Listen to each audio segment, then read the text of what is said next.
Olá, sejam bem-vindos e bem-vindas à nossa aula de Ciências Humanas e Sociais aplicadas para o ensino médio da Rede Estadual de Goiás. Esse é o projeto Seduc em Ação. Eu sou a Fernanda Serbeto, sua professora de História. O tema da nossa aula de hoje é sobre a Revolução Inglesa, o berço da Revolução Industrial. Conteúdo importante para vocês, estudantes do ensino médio. Vamos lá? Pensando então a habilidade proposta pela BNCC, temos aqui a ideia de analisar, comparar indicadores de emprego, trabalho e renda em diferentes espaços, escalas e tempos, associando-os aos processos de estratificação e desigualdade socioeconômica. Quanto ao nosso documento curricular para o ensino médio no estado de Goiás, a nossa habilidade visa compreender os regimes de acumulação do modo de produção capitalista, analisando as dimensões da mercadoria, preço, valor de uso e valor de troca, e os processos da mais-valia para reconhecer de modo crítico as relações de poder existentes no mundo do trabalho. Nosso tema, como a gente já colocou para você, a Revolução Inglesa como sendo o berço da Revolução Industrial. E durante essa aula, nós vamos trabalhar no sentido de identificar elementos de transformação entre os séculos 17 e 19. Vamos também pensar no sentido de analisar a relação entre burguesia, poder econômico e poder político, além de abordarmos aspectos também da atualidade. E, nesse sentido, deixei para você vai poder acompanhar através deste link aqui, na plataforma Jamboard, algumas perguntas para que a gente pense de maneira prévia todo o funcionamento dessa evolução tecnológica associada a questões políticas, desde a Inglaterra até os demais países que vieram, então, a aderir ao processo da Revolução Industrial, tá? Aqui eu coloquei para você uma primeira pergunta, já contendo a resposta no título, né? Qual é o palácio inglês trazido por essa imagem? É o Palácio de Buckingham, é o palácio onde reside a família real britânica. Outra pergunta que lhe fiz, há quanto tempo a Rainha Elizabeth exerce o seu reinado? É interessante a gente pensar que Elizabeth exerce o seu reinado desde o final da Segunda Guerra Mundial, tendo ela assumido o trono muito jovem, tá? E uma outra pergunta, quais são as contribuições do Estado inglês para os avanços tecnológicos da indústria 4.0, a atual Revolução Industrial? Essa velocidade frenética que estamos vivendo no que se refere a avanços tecnológicos, nas relações sociais, enfim. Também deixei para você aqui uma outra questão. Quanto ao regime de governo, o que diferencia o reinado de Elizabeth Tudor no século XVI do reinado da atual Elizabeth, rainha da Inglaterra, agora na atualidade? Temos diferenças gritantes em relação ao formato de poder e vamos ver o quanto isso vai influenciar também nas relações com o parlamento, com a burguesia e, consequentemente, com o desenvolvimento de tecnologia, ciência e a industrialização. Outra questão que eu coloquei para você, quais são as contribuições do Estado inglês para o nascimento da Revolução Industrial? Vamos procurar aos poucos responder um bocado dessas indagações aqui, tá? Fica para você a dica, uma sugestão de uma das versões de um grande clássico do cinema, Elizabeth. Nós temos várias versões, tá? Essa daqui vai trazer para a gente uma perspectiva de uma Elizabeth no século XVII, guerreira, austera, de grande liderança, que contribuiu imensamente para a consolidação do anglicanismo na Inglaterra. E quando a gente fala da consolidação do anglicanismo, nós não estamos afirmando somente uma bandeira religiosa em si, mas uma bandeira institucional, que perpassa não só pela questão de uma opção ou uma crença religiosa, mas toda uma situação que favorece, que acomoda os anseios de grande parte da nobreza e da burguesia britânica. E uma nobreza altamente capitalista, em detrimento de muitos caracteres daquela questão da nobreza aristocrática, que a gente estava acostumado ali no feudalismo. Nós vamos ver uma grande construção de relações políticas que vão favorecer em muito o capitalismo a partir do governo de Elizabeth Tudor. Tanto é que ela tem o seu reinado apelidado de The Gold Age, a Idade de Ouro, tá?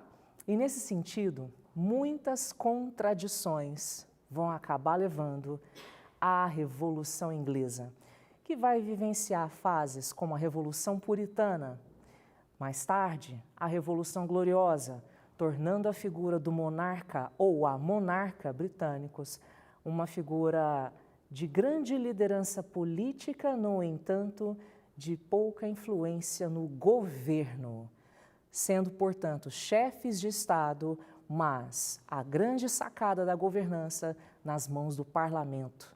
Fato que vai contribuir imensamente para a burguesia engendrar os pilares da primeira Revolução Industrial na Inglaterra, sendo a Inglaterra, portanto, o berço da Revolução Industrial. O pioneirismo cabe a este país. Por quê? Por todo esse processo político que trouxemos aqui.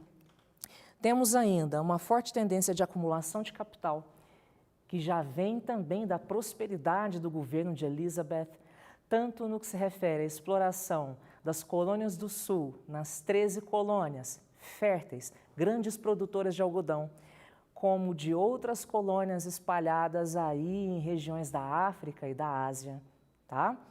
Vimos também a forte tendência na própria Inglaterra do cercamento dos campos, a chamada Lei dos Enclosures, que estabelecia, portanto, uma nova perspectiva agrária que favorecesse a criação de ovelhas para a tosquia e, consequentemente, o fornecimento da lã como sendo matéria-prima para a indústria têxtil. Outro aspecto, novos inventos, ou seja, as inovações técnicas, muito favorecidas também por essa presença da burguesia no poder. Grandes avanços científicos nós já vamos observar na Inglaterra do século XVII, avançando para o século XVIII, o que nos remete aos filósofos iluministas, que não vão apenas trabalhar numa pegada teórica, mas vão desenvolver grandes experimentos na área das ciências, da física, da matemática e da política, no sentido de favorecer todo esse avanço do qual estamos tratando aqui. E ainda, a principal característica da primeira Revolução Industrial é justamente a substituição da manufatura pela maquinofatura. Surgiram indústrias, sobretudo no sentido da indústria têxtil, utilizando a tecnologia já da máquina a vapor. No momento em que a gente pensa denúncias sociais já tangentes à Revolução Industrial, você vai perceber crianças no ambiente fabril. A exploração do trabalho infantil era muito forte naquele contexto, até mesmo naturalizada. Percebemos uma forte presença de mulheres já naquele período também.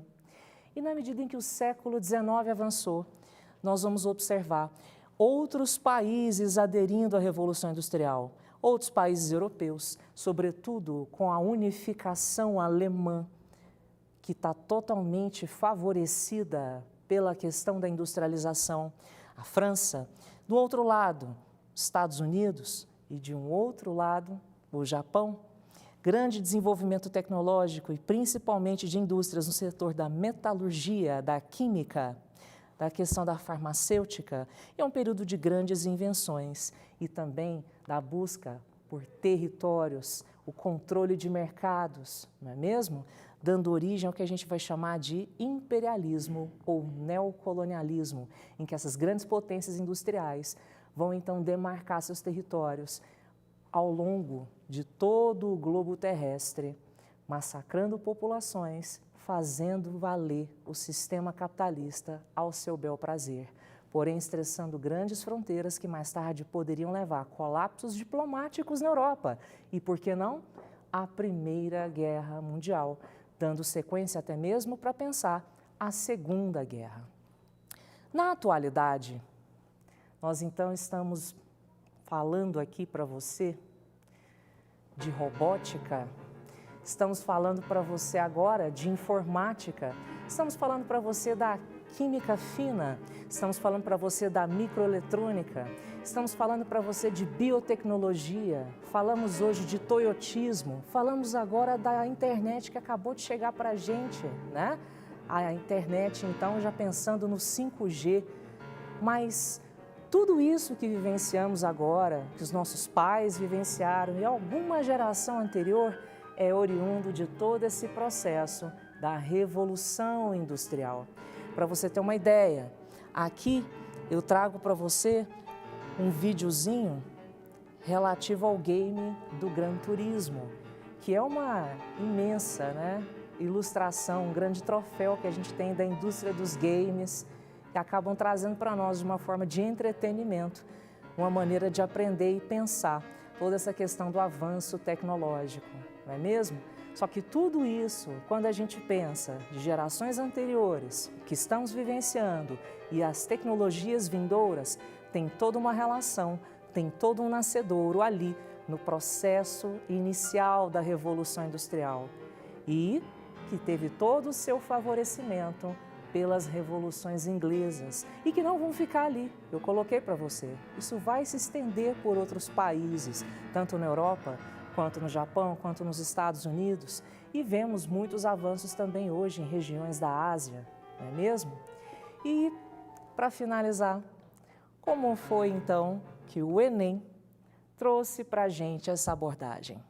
Em 2018, o Enem trouxe a seguinte ideia: a segunda Revolução Industrial no final do século XIX e início do século XX nos Estados Unidos, período em que a eletricidade passou gradativamente a fazer parte do cotidiano das cidades e alimentar os motores das fábricas, caracterizou-se pela administração científica do trabalho e pela produção em série, uma abordagem em cima da indústria do século XIX, da segunda Revolução Industrial. E, de acordo com o texto, na primeira metade do século XX, período das grandes guerras, Primeira Guerra, Segunda Guerra Mundial, o capitalismo produziu um novo espaço geoeconômico e uma revolução que está relacionada com a técnica de produção fordista, remetendo então a Ford, grande concorrente naquele período de grandes empresas como, por exemplo, a Ferrari. Veja você depois na Netflix, tem documentário a respeito dos grandes avanços tecnológicos das duas, o quanto contribuíram tanto para o mercado consumidor como a própria tecnologia de guerra, tá? Você vai perceber isso aí. E ainda, que instituiu a divisão e a hierarquização do trabalho, em que cada trabalhador realizava apenas uma etapa do processo produtivo. Antes de eu sair dessa tela, desse gabarito, tem uma outra curiosidade que eu quero que você pesquise, tá? Sobre uma certa rixazinha de busca pela origem, de afirmação da origem da indústria automobilística entre Ford e Mercedes-Benz. Existem algumas questões conceituais aí que trazem uma certa rivalidade entre as duas, mas tranquilo, tá? É só no sentido da gente pesquisar e pensar mesmo quem foi que começou, tá joia? Bons estudos para você, até logo, beijão, tchau, tchau. E não sai daí, assim que virar o intervalo, nós vamos ter aula de Educação Física com o professor Marcelo Amorim, para você, estudante do ensino médio. Tchau, tchau.